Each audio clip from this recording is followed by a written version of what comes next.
All right, welcome back.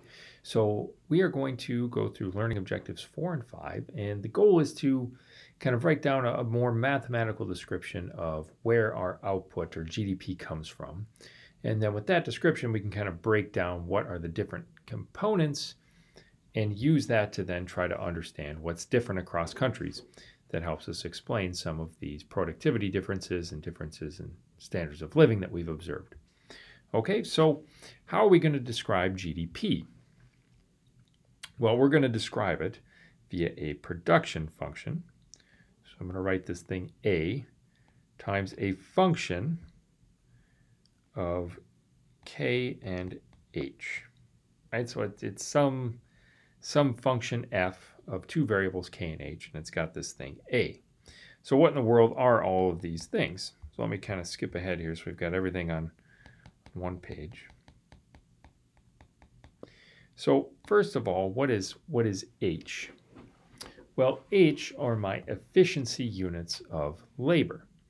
Now, what are efficiency units of labor? Well, H is going to be equal to L times small h. So L is the number of workers that are in our labor force, the number of workers or a number of hours worked. And H is their human capital.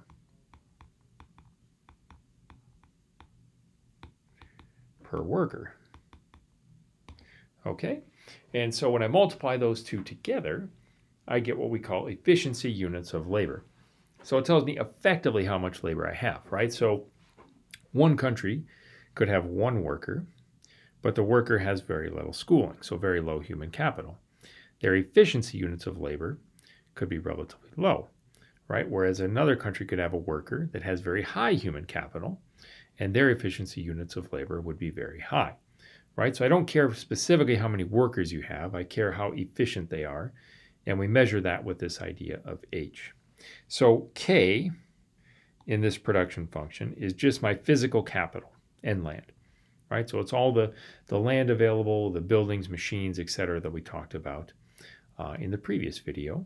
And A is what we use to represent our technology, our process by which we combine the capital and efficiency units of labor to produce some output.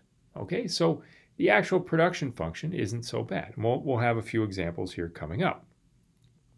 Those examples are going to help us understand an important idea called diminishing marginal product. So here's an example of a production function.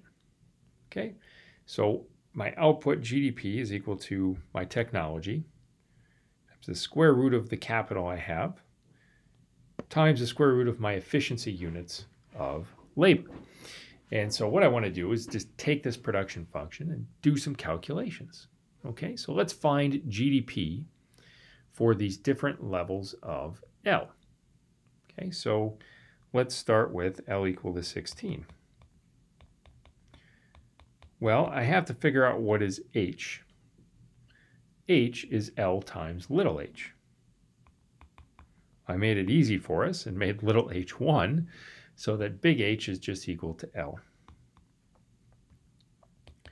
Right, so I know the different L's that I need, and so I can calculate GDP by just plugging into my function. A is 2, capital is 100, and then I've got the square root of h. So if I want to make this easier, square root of 100 is 10. So I've just got y is equal to 20 times the square root of h. So when L is 16, GDP is 20 times the square root of 16, which is 20 times 4, right? So GDP in that case is going to be 80. When L is equal to 25,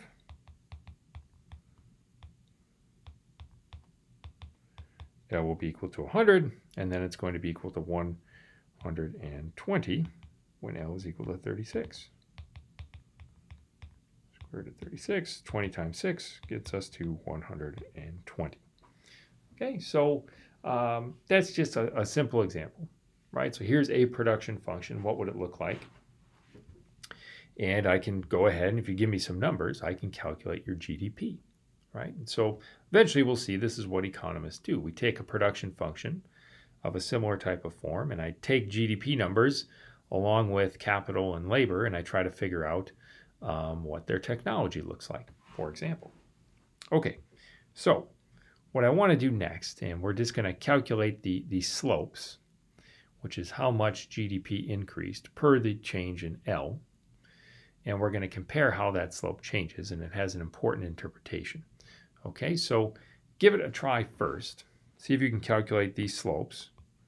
So by the way, y was 80 and y was 100 and y was 120 when L was 36. So see if you can calculate the slope. In the next video, we'll make those calculations and then try to interpret them.